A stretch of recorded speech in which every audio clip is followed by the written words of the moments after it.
എല്ലാവർക്കും ഒരിക്കൽ കൂടി നമ്മളുടെ സ്വന്തം മാർച്ച് ഗാർഡനിലേക്ക് സ്വാഗതം. ഞാൻ ചന്ദ്രീഷ്. ഇന്ന് നമ്മൾ വന്നിരിക്കുന്ന ഒരു ഫെർട്ടിലൈസറുമായിട്ടാണ് കേട്ടോ. നമ്മൾ കുറെ നാളായില്ലേ ഓർക്കുന്ന ഫെർട്ടിലൈസർ കൊടുത്തിട്ട്. ഇടയ്ക്കൊക്കെ ഞാൻ ഓരോ ഫെർട്ടിലൈസറൊക്കെ നിങ്ങളോട് പറയാറുണ്ട്, ചിലത് ചെയ്യാറുണ്ട്, അത് പറയാറുണ്ട്, അവർക്ക് എന്റെ ബെനിഫിറ്റും ഉണ്ട്. നിങ്ങൾക്ക് എല്ലാവർക്കും ആഗ്രഹമില്ലേ ഇതുപോലെ ഓരോ പൂക്കളുമായിട്ട് നമ്മുടെ തോട്ടം നിറഞ്ഞു നിൽക്കാൻ? ഇല്ലേ? ആഗ്രഹമില്ലാത്ത ആരെങ്കിലും ഉണ്ടോ? നമ്മളൊരു ചെടി വളർത്തുമ്പോൾ നമുക്ക് അതിനകത്തുനിന്ന് പൂ കിട്ടണം. ഇത് ഇവിടെ പൂക്കളും ഉണ്ട്, മൊട്ടും ഉണ്ട്, എല്ലാം ഉണ്ട്. അപ്പൊ ഇന്ന് നമുക്കൊരു വളം കൊടുക്കാമെന്നുള്ള ഉദ്ദേശത്തിലാണ് ഞാൻ വന്നിരിക്കുന്നത്. ഇപ്പൊ നമ്മൾ കൊടുക്കുന്ന രാസവളമാണ്, അത് ഓർത്തോണം എല്ലാവരും. അപ്പോൾ നമ്മൾ ജൈവവളം ഒരു കാരണവശാലും നമ്മുടെ ചെടികൾക്ക് കൊടുക്കരുത്. പിന്നെ രാസവളം കൊടുക്കുന്നതിന് മുമ്പ് നമ്മുടെ പ്ലാന്റ് നന്നായിട്ട് നനയ്ക്കുക. നനച്ച് ഒരു 10 മിനിറ്റിന് ശേഷം മാത്രമേ നമ്മുടെ വളം കൊടുക്കാവുള്ളൂ. ഇതൊക്കെ ഞാൻ നനച്ചിട്ടാണ് ഇപ്പൊ വളം കൊടുക്കാനായിട്ട് വന്നിരിക്കുന്നത്. അപ്പൊ നനയ്ക്കുന്നതൊക്കെ നിങ്ങളെ കാണിച്ചു കഴിഞ്ഞാൽ അത് ഒരു ഭയങ്കര ബുദ്ധിമുട്ടില്ല. അത്രയും നേരമൊക്കെ നിങ്ങൾ നോക്കിയിരിക്കട്ടെ. ഒന്നാമത് ഞാൻ വിശദമായിട്ട് കാര്യങ്ങൾ പറയുമ്പോൾ ചിലത് പറയുന്നത് വീഡിയോ ലെങ്തി ആകുന്നു, വലിച്ചു നീട്ടുന്നു, ഓവർ സംസാരം. പക്ഷെ പലതും പറയാതിരിക്കാൻ പറ്റില്ലല്ലോ നമുക്ക്. അതുകൊണ്ടാണ് പല കാര്യങ്ങളും പറഞ്ഞിട്ട് നിങ്ങളിലേക്ക് വളവുമായിട്ട് വരുന്നത്. ഇത് നമ്മൾ കൊടുക്കുന്നത് പൊട്ടാസ്യമാണ്. നിങ്ങൾക്ക് എല്ലാവർക്കും അറിയാമല്ലോ പൊട്ടാസ്യം കൊടുത്താൽ അതിന്റെ പ്ലാന്റിന്റെ ഒരു ബെനിഫിറ്റ് എന്താന്നുള്ളത്. നല്ല രീതിയിൽ ഫ്ലവർ ആകും. പിന്നെ നൈട്രജൻ കണ്ടന്റ് കൊടുത്താൽ നമ്മുടെ ഓർക്കിഡിന്റെ വളർച്ചയ്ക്ക് ഇലകൾ നന്നായിട്ട് വളർന്ന് നല്ല ആർത്തു വരും. അതേപോലെയാണ് നമ്മുടെ പൊട്ടാസ്യം കൊടുത്താൽ ഓർക്കിഡിന്റെ വേരുകളൊക്കെ ബലപ്പെടും. പല കീടാണുക്കളിൽ രോഗപ്രതിരോധ ശേഷിയൊക്കെ നമ്മുടെ ചെടിക്ക് കൂടും. കീടാണുക്കളെ ഒരു പരിധി വരെ അത് ഒഴിവാക്കും പൊട്ടാസ്യം കൊടുത്താൽ. അപ്പൊ നമ്മൾ ഇന്ന് കൊടുക്കുന്നത് പൊട്ടാസ്യമാണ്. പൊട്ടാസ്യം മാത്രമാണ് കേട്ടോ, വേറെ NPK-യോ ഒന്നുമല്ല, NPK റേഷ്യോസും അല്ല. നമ്മൾ ഇന്ന് പൊട്ടാസ്യം മാത്രം കൊടുത്ത് നമ്മുടെ ചെടിയെ ഒന്ന് ഊർജിതപ്പെടുത്തുക. അത് മീൻസ് ഉഷാറാക്കുക. ഞാനിത് അവിടെ ഇതൊക്കെ ഇടയ്ക്ക് കൊടുക്കുന്നതാണ്. അതുകൊണ്ടാണ് നമുക്ക് ഇത്രയും ഫ്ലവർ ഒക്കെ കിട്ടുന്നത് കേട്ടോ. എപ്പോഴും ഞാൻ പറയാറുണ്ടല്ലോ, എല്ലാ വീഡിയോയും ഞാൻ എന്നും വളം കൊടുക്കുന്നത് നിങ്ങളിലേക്ക് എത്തിച്ച് നിങ്ങൾ പറയുമോ ഇത് ചുമ്മാ ബോറാണ്, വീഡിയോ മാത്രം ചുമ്മാ ഇടുകയാണ്, അതാണ് ഇതാണെന്നൊക്കെ ഉള്ള ഒരു കംപ്ലൈന്റ് വരും.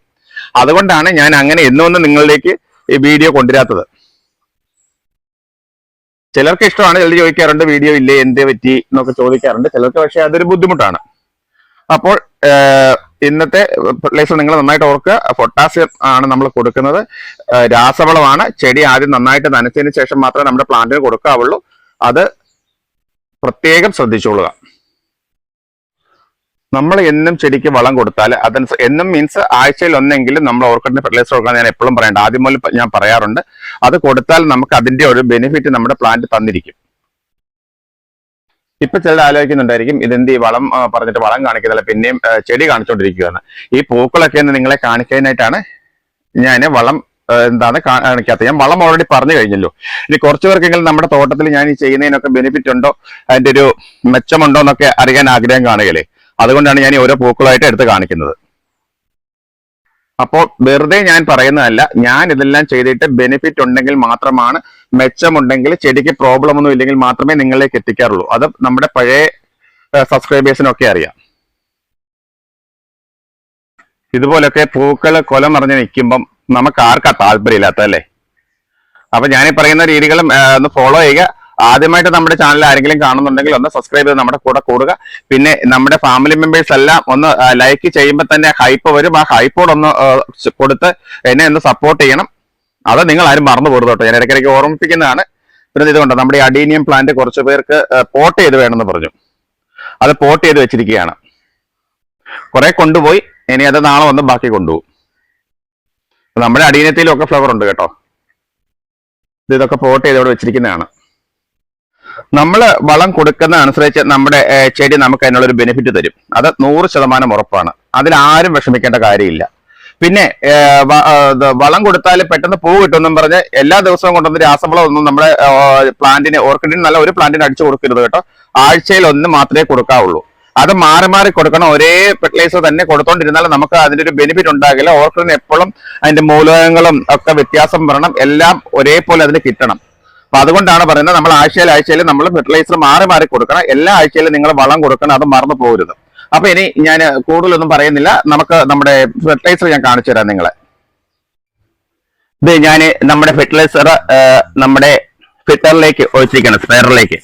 ഇപ്പൊ ഞാൻ എടുത്തിരിക്കുന്നത് കണ്ടോ, ഇത് 16 ലിറ്ററിന്റെ സ്പെയർ ആണ്. അതുകൊണ്ടാണ് ഞാൻ ഇത്രയും ഫെർട്ടിലൈസർ ഞാൻ ഇതിലേക്ക് ഇട്ട് കൊടുത്തിരിക്കുന്നത്. ഇത് നമുക്ക് ഒറ്റ പ്രാവശ്യത്തിനുള്ളതാണ്.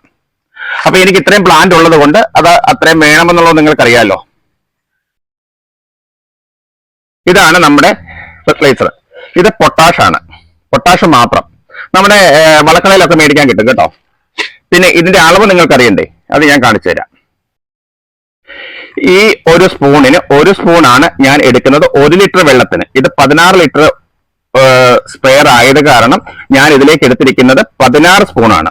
അപ്പം 1 ലിറ്റർ വെള്ളത്തിന് 5 ഗ്രാം എന്ന കണക്ക്. 5 ഗ്രാം നമുക്ക് അളന്ന് തൂക്കിയൊന്നും എടുക്കാൻ പറ്റില്ലല്ലോ.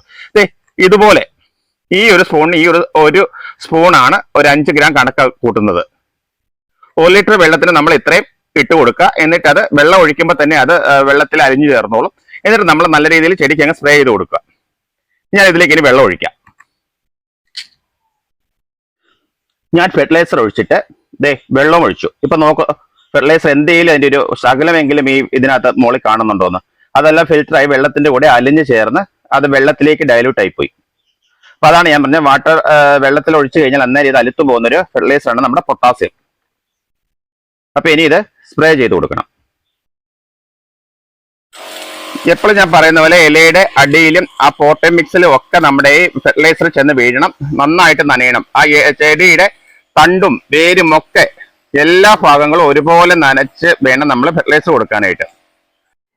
നമ്മൾ ഫെർട്ടിലൈസർ കൊടുക്കുമ്പോൾ ഒരേ ഫെർട്ടിലൈസർ കൊടുക്കരുത്. ഞാൻ എപ്പോഴും പറയുന്നത് വെച്ചാൽ അതുകൊണ്ട് യാതൊരു ഗുണവും ഇല്ല. പിന്നെ നമ്മൾ അത് കൊടുത്തിട്ട് വളം കൊടുക്കുന്നുണ്ട്, ഫ്ലവർ ആകുന്നില്ല എന്നുള്ളൊരു കംപ്ലൈന്റ് പറഞ്ഞിട്ട് കാര്യമില്ല. മാറി മാറി നമ്മൾ ഫെർട്ടിലൈസർ കൊടുക്കുക. ഒരേ ഫെർട്ടിലൈസർ ഒരിക്കലും കൊടുക്കരുത്. ഓരോ ആഴ്ചയിലും മാറി മാറി നമ്മൾ ആദ്യം കൊടുത്തത് 2ാമത്തെ ആഴ്ച കൊടുത്തിട്ട് 3ാമത്തെ ആഴ്ച കൊടുക്കുക, പിന്നെ 2ാമത്തെ ആഴ്ച കൊടുക്കുന്നത് അടുത്ത 4ാമത്തെ ആഴ്ച കൊടുക്കുക. അങ്ങനെയാണെങ്കിലും കുഴപ്പമില്ല, മാറി മാറി കൊടുക്കണം. അപ്പോൾ ഇന്നത്തെ വീഡിയോ ഇത്രയൊക്കെ ഉള്ളൂ. കാര്യങ്ങളൊക്കെ നിങ്ങൾക്ക് മനസ്സിലായി എന്നാണ് എൻ്റെ ഒരു വിശ്വാസം. അപ്പോൾ ഈ വീഡിയോ നിങ്ങൾക്ക് ഉപകാരപ്രദമായി ഞാൻ വിശ്വസിക്കുന്നു. ഞാൻ എപ്പോഴും പറയുന്ന പോലെ ആദ്യമായി കാണുന്നവർ നമ്മുടെ ചാനൽ ഒന്ന് സബ്സ്ക്രൈബ് ചെയ്യുക. പഴയ ആൾക്കാർ ലൈക്ക് ചെയ്യുന്ന കൂട്ടത്തിൽ ഹൈപ്പോഡ് ഒന്ന് ചെയ്ത് ഹെൽപ്പ് ചെയ്ത് എന്നെ മുന്നോട്ട് പോകാനായിട്ട് നിങ്ങളുടെ ഒരു സഹായം എപ്പോഴും ആവശ്യമാണ്. അപ്പോൾ ഗുണകരമായ മറ്റൊരു വീഡിയോയിൽ കൂടെ വീണ്ടും കണ്ടുമുട്ടാമെന്നുള്ള ശുഭാപ്തി വിശ്വാസത്തോടെ ഇന്നത്തെ വീഡിയോ ഞാനിവിടെ പൂർത്തിയാക്കിയാണ്.